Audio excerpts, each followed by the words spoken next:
Բագրատյան 3 Նիկոլ Փաշինյանը հենց ազգային ժողովում հայտարարեց, որ արդեն իսկ նախագիծ կա ազգային ժողովում հեծը ազգայնացնելու, թեև ձեր թիմակիցները մեծ հետ զրույցներում նշում են, որ դեռ նախագծին ծանոթ չեն, բայց ամեն դեպքում Նիկոլ Փաշինյանը արդեն հստակ հայտարարել է, որ կա նախագիծը։ Նախ այս ինչ իրավական, ինչ մեխանիզմ, ինչ փաստարկ է դրվելու այս գործընթացի տակ, ու արդյոք սա միջամտություն չէ անձի սեփական, այսպես ասած, տնտեսությանը սեփական միջոցներում։ Նախ սկսենք նրանից, որ նախագիծը ազգային ժողովում չի, նախագիծ վարչապետն ասաց նախագիծ կա, չասաց ազգային ժողով, նախագիծ կա, կառավարությունում իրանք մշակում են, հետո պետք է գա ազգային ժողով, հետո մենք քննարկենք եւ այդ նախագծի մասին դետալները կփոխանցենք հանրությանը, բայց այս բան դրա մասին խոսելը վաղ է, որովհետեւ որ դուք ասում եք ներդրումային խնդիրներ կարող են առաջանալ, բան, եթե դա կարող է լինել, եթե օրենքի համապատասխան չարվի, բայց խոսքը նրանում է, որ պետք է դա արվի ամբողջովին մեր ներպետական օրենքներին համապատասխան։ Այսինքն դա ինչ է իրենից ենթադրում։ Դա ենթադրում է, որ պետք է համառիշտ ստուգում անցկացնել եւ սեփականատիրոջ կողմից հրավիրված աուդիտի եւ կառավարության կողմից հրավիրված աուդիտի միջոցով կարողանանք թվերը ճշտված տվյալները տրվի, որպեսզի հասկանանք ինչ կարգավիճակ ունի, այս օրեն բալանսը բացասական է թե դրական է, շահույթը ինչքան է, շահույթի բաշխումը ինչ կարգով է կատարվել, այսինքն հանրային ծառայությունների կարգավորող հանձնաժողովի տիրույթում են այդ բոլոր հարցերը, բայց քանի որ արդեն հանրային քննարկումներ են սկսվում, մենք գիտեք, դեռ 3 ամիս առաջ ենք սկսել այդ քննարկումները, հիմա գնալով այդ քննարկումների արդյունքում եզրակացություններն ուղարկում են հանձնաժողով, որպեսզի հանձնաժողովը որոշումներ կայացնի, այսինքն քննության ընթացքը որոշվի։ Բայց սա նորից նախորդ հարցից կրկնեմ, սա միջամտություն չէ անձի սեփական միջոցներին, քանի որ այսպես համանadությամբ մեր մեջ բերեմ, հստակ ասում են, որ յուրաքանչյուր ոք ունի օրինական հիմքով ձեռք բերված սեփականությունն իր հայեցողությամբ տիրապետելու, օգտագործելու եւ տնօրինելու իրավունք։ Սա մեջ բերում է համանadությունից։ Հիմա բայց փաստորեն պետություն իշխանությունը փորձում է այդ միջամտությամբ ազգայնականացնել այս ամենը։ Խոսքը վերաբերում է տնտեսական գործունեությանը։ Ձեր համանadության մեջ սեփականության իրավունքն է։ Այստեղ տնտեսական գործունեության մասին է խոսքը, մի ոլորտ, որը պետական, որը այս պահին հանրային ծառայությունների կարգավորող հանձնաժողովի տիրույթում է, ինքը ունի մոնոպոլ կարգավիճակ, բնական մոնոպոլիա է, որովհետև երկրորդ ցանց, բախշից ցանց չունենք մենք։ Այդ մեկ բախշից ցանցն է եւ ընկերությունը, որը տնօրինում է այս գործառույթը, ինքը հանրապետություն միակն է։ Հետևաբար, ունենալով ռազմավարական նշանակություն, տվյալ տնտեսական գործունեությունը, չի կարող պետությունը, տվյալ դեպքում կառավարությունը անմասն մնալ դրա կառավարումից, որովհետև այդ կառավարման արդյունքում կարող ենք մենք, դուք, հասարակությունը վատորակ ծառայություն ստանալ։ Եվ դրա համար պատասխանատվություն կրում է ի վերջո կառավարությունը, անկախ դրանից թե տնտեսվարողը ով է, Հայաստանի Հանրապետության քաղաքացին դիմում է իր կառավարությանը, որպեսզի բարեխիղճ ծառայություն ստանա։ Քանի որ բողոքները շատ էին, դժգոհությունները շատ էին, որ հովարային անջատումներ կան եւ այլն, մենք որոշակի ուսումնասիրություններ կատարեցինք։ Հատկապես փողոցներում նկատած կրնակ այդ խճճած վիճակը, ցանցերի եւ այլն, եւ որոնց մասին մեր եզրակացություններն ուղարկել ենք հանրային ծառայությունների կարգավորող հանձնաժողով, որը իրավասու է քննելու, տուգանքներ նշանակելու, նոր, ինչպես նշեցի, աուդիտ հրավիրելու, որովհետև եթե ողջամիտ կասկածներ կան, որ գործունեության մեջ կան լուրջ թերացումներ, պետք է իհարկե միջազգային կառույցները սկսեն քննել, հասկանալու համար, որ օբյեկտիվ իրականության մեջ ինչպիսին է տվյալ կառույցի կարգավիճակը։ Իսկ այստեղ արդյոք իշխանությունները հաշվարկել են վտանգները, թե աշխատատեղերի հետ կապված նույն հետցի, թե արդյոք սա չի նպաստի մյուս գործարարներին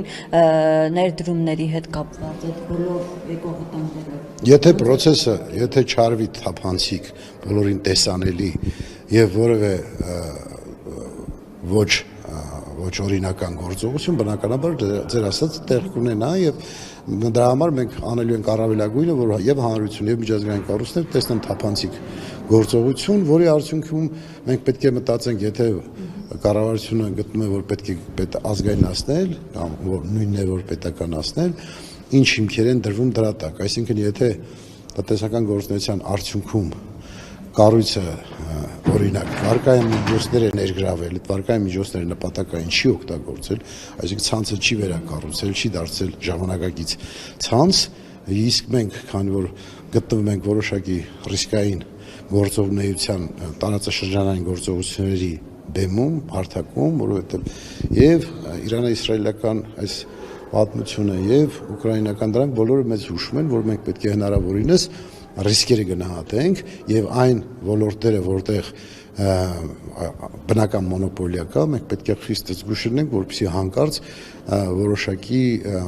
սխալ աշխատանքի արդյունքում մեր քաղաքացիները չզրկվեն էլեկտրաէներգիայի մատակարարումից։ Բան Բագրատյան երեք Նիկոլ Փաշինյանը ասաց, ներում չի լինելու այն աշխատակիցներին էր հեցի հենց ուղված, ովքեր մասնակցում են այսօր ակցիաներին, սա ինչ է, դիտարկվում է կարծես որպես սպառնալիք։ Սա բնական չէ, որ եթե անգամ իսկապես աջակցություն են հայտնում իրենց, այսպես ասած, տնօրենին, սա արդյոք իսկապես բնական երևույթ չէ ու վարչապետի հայտարարությունը սպառնալիք է որպես դիտարկում։ Եթե իրենց կամքով աջակցում են, որևէ մեկը դրա մասին խոսք չունի ասելու։ Խոսքը վերաբերում է նրանց, որ կարող են աշխատանքից ազատելու սպառնալիքի տակ հրավիրել եւ ստիպել, որ մասնակցեն։ Բայց նման այդպես ահազանգ չի։ Համաձայն եմ, վարչապետը կանխարգելիչ հայտարարություն արեց, որ որևէ մեկին եթե կստիպեն, թող մեզ տեղեկացնեն եւ դուք ազատ եք ձեր գործողություններում, այսինքն ահազանգ էր ստացել վարչապետը, որ այդ մասին ասեց, որ մեզ ստիպում են, որ գնանք մասնակցենք ցույցերի, այդ իմաստով էր արձագանքը, որը նաև միջազգային իրավունքի նորմերի մեջ է, որ չես կարող ստիպել որևէ մեկին դուրս գալ բողոքի ցույցի, դա չի կարելի անթույլ օրենքով արգելված գործողություն։ Լսում ենք, որ գրեթե ամեն օր տաշիր ցանցի մի մասնաճյուղ փակվում է ու ստացվում է, որ գիտենք, որ մեծ թվով մարդիկ են այնտեղ նաև աշխատում, զրկվում են քաղաքացիներ իրենց աշխատանքից։ Համաձայն եմ, բայց տարբեր ոլորտներում, եթե հիշում եք, մենք անցած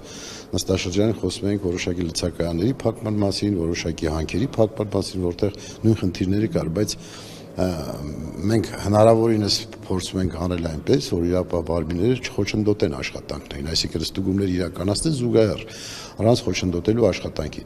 Տվյալ դեպքում ես տեղյակ չեմ, աշխատակազմը ինքն է որոշել չշարունակել, թե օրինակ կա հակասանիտարական վիճակ, որի պատճառով բազմաթիվ են օբյեկտները։ Հիմա քանի որ ես քանի օրը բարձրաձայնվում էր այս մասին, վարչապետի հայտարարությունից հետո։ Բայց դու գիտեք, որ դրանից առաջ այդ գրառումից հետո։ Տեսեք դրանից առաջ քանի բացիկ նայեք, մամուլը սնդի քանի օբյեկտներ են փակվել։ Այսինքն, եթե չլիներ այս դիպվածը, մենք չէինք էլ նկատի, որ օրինակ պիցերը փակվել է։ Բայց քանի որ առնչվեց, ակնհայտ դարձավ եւ մենք արդեն մտածում ենք, որ միտում կա։ Բայց իրականության մեջ 2 ամիս առաջ են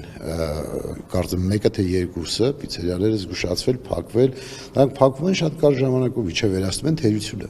Այսինքն այնպես չի, որ դադարեցում է գործունեությունը։ Այսինքն եթե որևէ լցակային թեր լցում է կատարում, փակում են, ճշտում են, ամեն ինչ կարգավորում են, նորից սկսում են աշխատել։ Նույնիսկ սնդի օբյեկտներ, եթե որևէ տեղ կա հակասանիտարական վիճակ, վտանգ կա, որ մեր հանրությունը կարող է վնասակար սնունդ օգտագործել,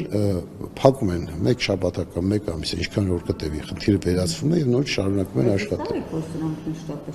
Իհարկե վստահ եմ։ Իհարկե վստահ եմ։ Եթե սեփականատերը չուզենա փակել, կառավարությունը նման խնդիր չի դրել, չի կարող լինել։ Որովհետև 30 հատ են, կարծեմ թե 2-ն են փակվել, թե 3-ը։ Այսինքն,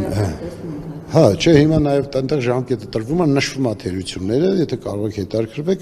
Սնդի անվտանգության տեսչությունը պարտավոր է ներկայացնել։ Դե ժամկետ է տրվում, 1 շաբաթ 10 օր թերություն վերացնել եւ շարունակել աշխատանքը։ Չկա նման։ Պարոն Բագրատյան, այսպեսի մի հարց նաև ձեզ, դուք որքանով եք օրինական համարում այս կալանավորումը Սամվել Կարապետյանի, նախ նա գիտենք ամեն ինչ սկսվեց նրանից, որ հարցազրույց տվեց եկեղեցուն աջակցություն, հետո վարչապետի այդ գրառումի սկսվեց, հա, տեսեք ոնց է միջամտելու խոզարկություններ, հա, ու ի վերջո կալանավորում, այսինքն ստացվում է, եթե այսպես շղթան գործողությունների հայտարարությունների ստացվում է հրահանգավորում է այստեղ գործել, ԱԾ ղեկավարը էլի հավանաբար SMS-ի միջոցով հեռացվեց Նիկոլին։ Այն կառույցները, որ ենթարկում են վարչապետի երանգը պարտավոր են կատարել, հրահանգի բացի դա խոսքը։ Եթե վարչապետը հրահանգում է, որ ստուգումները սկսել այս ինչ տեղը, ունի տեղեկատվություն ունի, որ այդտեղ խնդիրներ կան, կարող է ինքը հրահանգել եւ դրանք ուղղակի ենթարկվում են վարչապետին, այն կառույցները, որոնք ենթարկվում են վարչապետին։ Այդ բոլորը վարչապետին, այսպես ասած, իրենք պետք է իրենց գործառույթներ կատարեն։ Այո, բայց եթե ես ձեզ հիմա դուք որպես քաղաքացի կարող եք դիմել նա քննչական մարմին, ասել որ իմ նկատմամբ բռնություն կա, ոստիկանությունի նկատմամբ բռնություն կա, խնդրում եմ քննել այդ հարցը, չէ՞։ Այստեղ որտեղ եք բռնություն տեսնում։ Չէ, ես օրինակ եմ ասում ձեզ, ասում եմ պարզ քաղաքացի նույնիսկ կարող ասել, որ բռնություն կա։ Քաղաքական է եղել հերթապետում։ Կարող են դիտարկել այդպիսի վարկածներ, ես ամենևին չեմ ասում, որ չի կարելի, բայց ես այն նկատի ունեմ, որ հարցը շատ հստակ դրվեց եւ հարցի ընթացքում բոլորիս աչքի առաջը տեղի են գործընթացները զուտ կանոնավորման փաստը։ Ես իրավական այդքան գիտելիք չունեմ, որ կարողանամ հիմնավորել, որովհետեւ եթե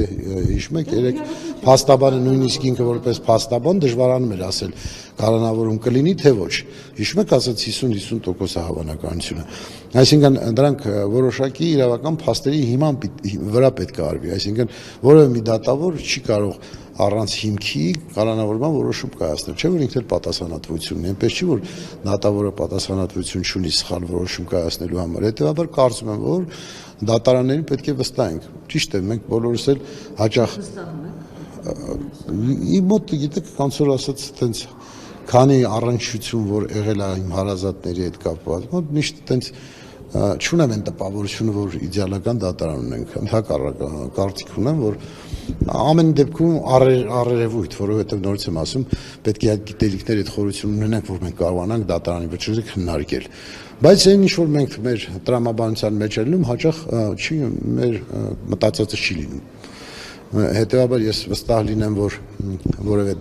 դատավճիռ իրականը ճիշտ է թե օբյեկտիվ է թե ոչ, ես այդ իրավունքը եւ նաեւ այդ դիտելիքների պաշարը չունեմ։